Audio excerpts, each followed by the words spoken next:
Happy New Year, reefers.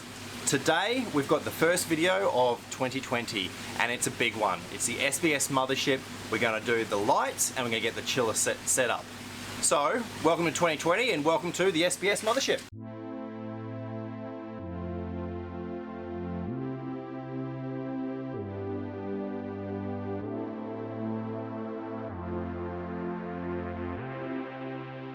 So since our last video for the SPS Mothership, we've actually filled the tank, and you can see that we're filling the tank with wastewater from our RO filter system. So we've done this because we want to rinse the rockwork and the container, and today we're actually going to jump in and give it a bit of a clean. But using the RO wastewater is a really good way for us to be a little bit more conservative with our freshwater use. Today we're going to be looking at the lighting. So we're going to mount our hydras up the top here. Now these lights are a bit exciting. They're actually the first batch of the new series of the Hydra. So we'll have a bit of a look at what's changed with the Hydra and how we're going to mount them for the perfect light spread over this tank. The other thing we're going to do is we're going to set up a chiller on this system. Now this system does already have a chiller and we'll look more at the system in the future. However, given the size of this tank and the fact that it has been so hot in Brisbane lately, we're actually going to have a dedicated chiller on the SPS Mothership. So this is it down here and we'll set this up today as well. But first of all, we'll start with the lighting. This is everything that we're going to be using for mounting our lights. Now we've decided that we're going to actually mount 8 of the Hydra 64 above this tank.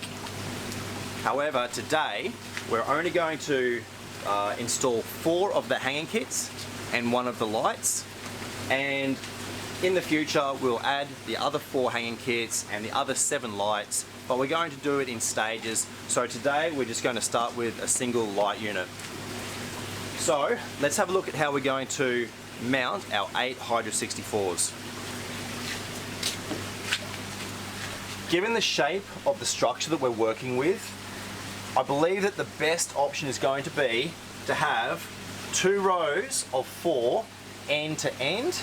So we'll have 1 row at the front, 1 row at the back, and we'll actually be able to angle them so that the light is angled onto the rockwork. This will minimize wasted light in the area where there's no coral and maximize the amount of light that's hitting the corals. So it should work out really, really well. So the first thing I'm going to do is start by marking out where we're going to put our hanging kits on the board above.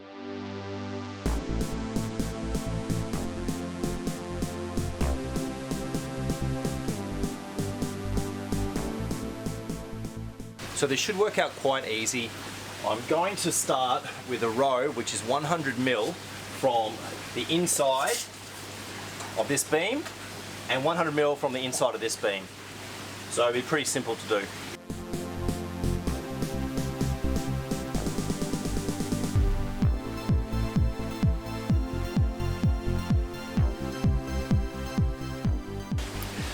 So it seems that marking out the positions for the hanging kits is going to be a little bit more difficult than I had thought. I kind of wish I'd done it before we'd filled the tank with the RO water waste. Looks like I'm going to have to jump in and mark it out. I think the easiest way for me to properly mark out the positions for these lights is going to be to jump in the tank.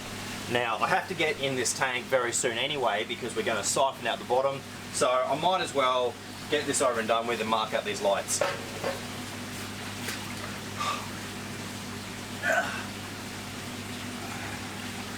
I'm glad I didn't actually hook up the chiller beforehand, because even though it's such a hot day today, it's kind of a little bit chilly to get in.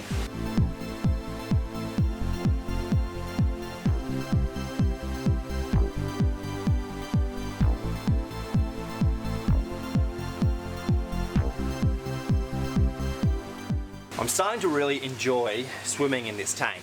It's actually quite a good temperature now. So I'm going to keep going with our hanging kits and install the 4 at the back. Now with each of these Hydra hanging kits you get a couple of suspension cables, and these fix into the ceiling with these little domes. Now the domes have got two parts.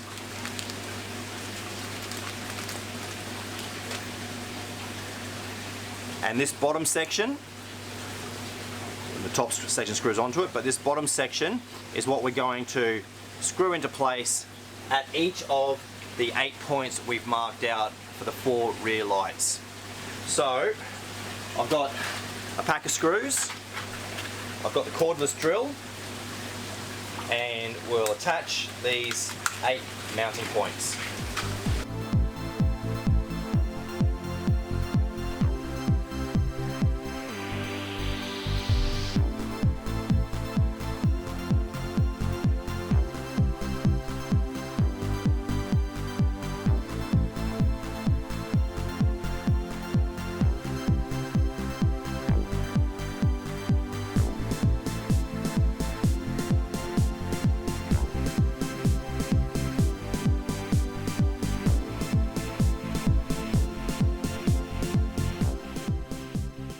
We've attached each of the bottom mounts for our little dome sections up into the board, and now we're going to screw on the top section. But first what we do is we actually thread through these cables with the cut end through. I'll let that drop. I'll do it for both of them. And what this means is we have our cables attached like so, and these just screw straight on.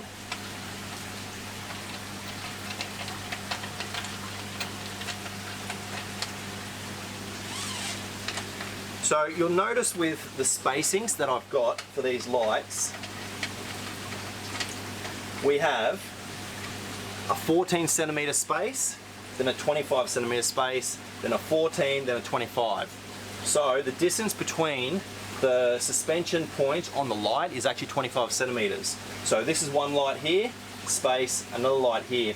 So we've evenly spaced out the lights across the length of this tank. So we've completed hanging up the suspension kits for our 4 rear Hydra 64s. Now, before I actually mount the first of the 8 lights, I'm just going to give this tank a little bit of a clean. And so I'm going to use a scouring pad and clean off the sides. You can see there's a lot of muck and dirt and stuff, and then I'm going to siphon off the bottom. So I'll get this started. So with all of this rock, once we filled it with water, of course little bits of sand, rubble and dust and stuff came off. So I've just got a hose which is siphoning into a drain, and I'm just going to vacuum off the bottom. I'm also going to give it a bit of a scrub at the same time. Hopefully just really clean this tank up before we fill it with the salt water.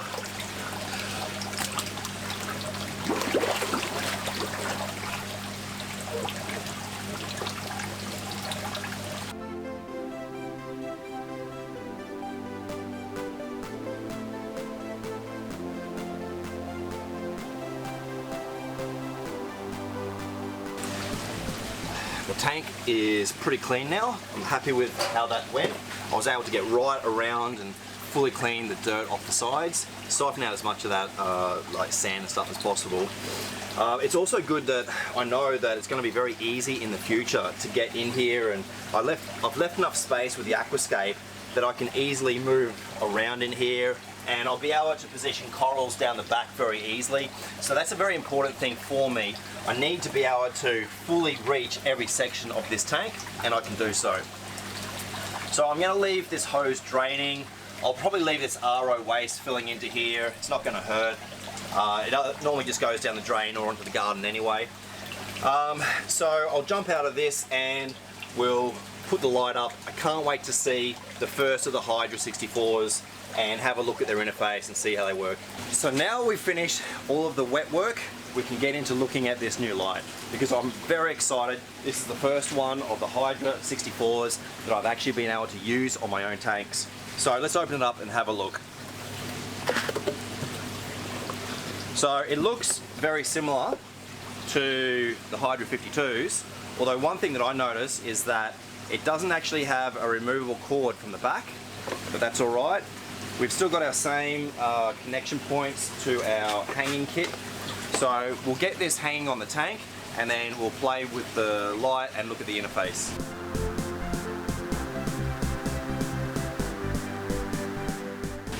So mounting this Hydra onto our suspension cables is going to be very easy. You get these two sections of cabling, which I call rainbows, and they are going to lock into these arms like so, which then very easily mount by a screw that goes down here. You get this little Allen key with it, and you screw the Allen key or this fitting in, which locks the rainbow into place, and we do this on the other side as well.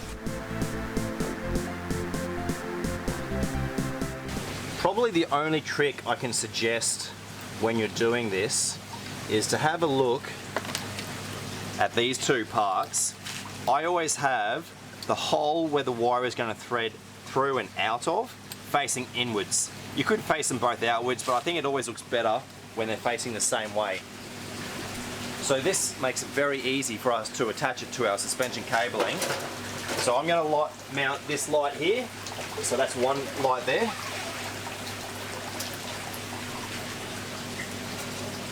I also think about which way I want the light to face.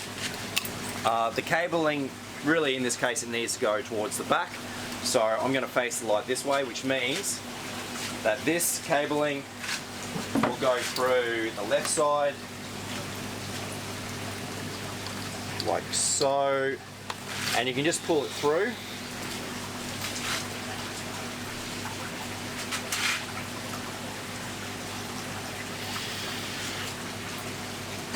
So, of course, the most important thing is to ensure that you don't drop your Hydra in the water.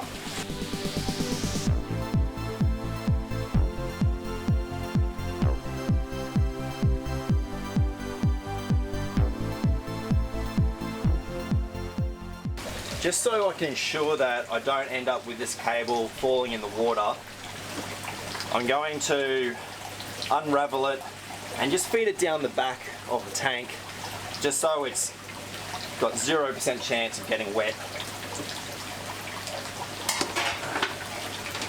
Okay.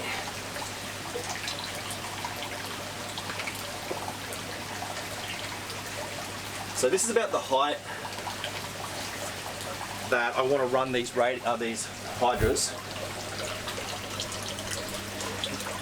And my plan is to slightly angle them, which I can do by feeding this cable through more on one side than the other. So just a slight angle like that. Maybe a little bit less, like so. Alright, so this is how the 4 rear Hydras are going to sit. I'm going to remove the excess cabling, although I'm going to leave a little bit so that if we do want to drop the lights, we've got the option.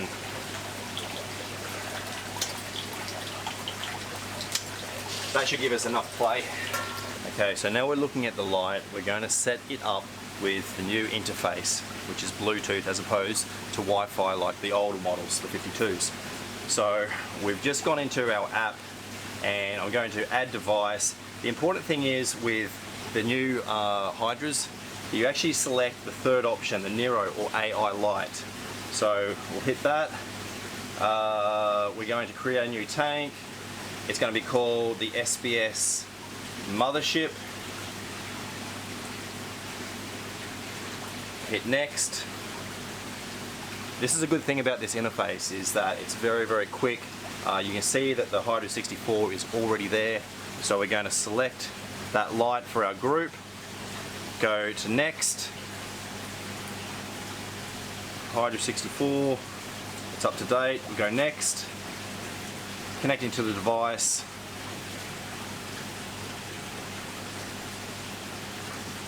So the Wi-Fi was, the previous model, the Hydra 52's Wi-Fi was a very good system. I liked it because it was direct interface and easy to use, but I do find that this is a superior interface. So here we go, now we've got our light is turned on. I'm going to, oh boy, that looks good. Go to schedule, lighting, sorry. And this is the schedule it comes with. I'm going to download one of our lighting schedules. So select preset, I use Hawthorne, okay. All right, and that's it. As easy as that to get this set up on the schedule that we want. So now we just have to get the other 7 suspended up here, plumb the system in, and we'll be good to go.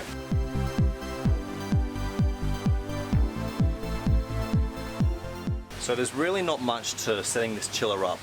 All I've done is found a spare pump that I had in storage, still with a bit of water in it, that is going to go in the tank and feed directly into the intake of the chiller, and then the outlet is going to go straight back into the tank.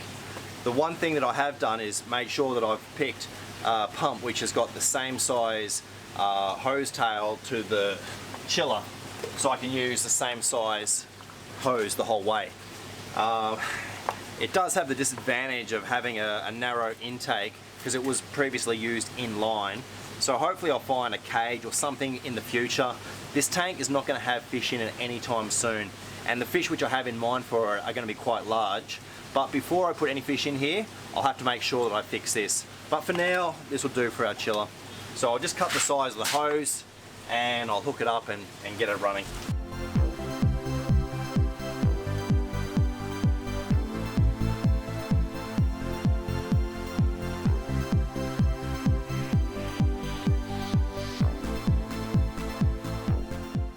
So this isn't a particularly elegant way to set up this chiller, and hopefully in the future I'll set it up a little bit more neatly, but we've been having 40 Celsius days lately, and there's really not going to be any other way to chill this water with the system as it's running at the moment.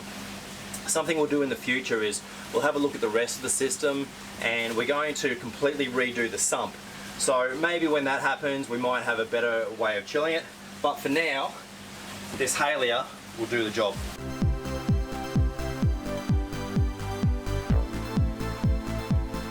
So for a project that we started 6 months ago, it kind of seems like we haven't really got very far, but in the last few weeks really we've got our scape sorted, our tank is ready to go for the water, we've got our first of our lights up, the chiller is there.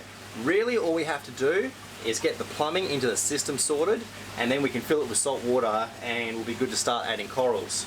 I'm happy with the way that the light looks. I think that it looks a little bit rear mounted. I think we could probably have brought it forward a little bit, but I think that when we have the second row, which probably won't happen for a number of months, that it'll actually look perfect and the angles will make a lot of sense.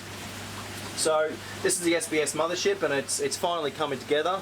I'm happy with everything so far. And hopefully you've enjoyed watching this episode of Gallery Aquatica TV, and in the future we'll bring you more updates of the SPS Mothership, as well as a heap of other new tanks that we've got coming into the new year. So anyway, I'm Cam the Fish Guy. Happy reefing!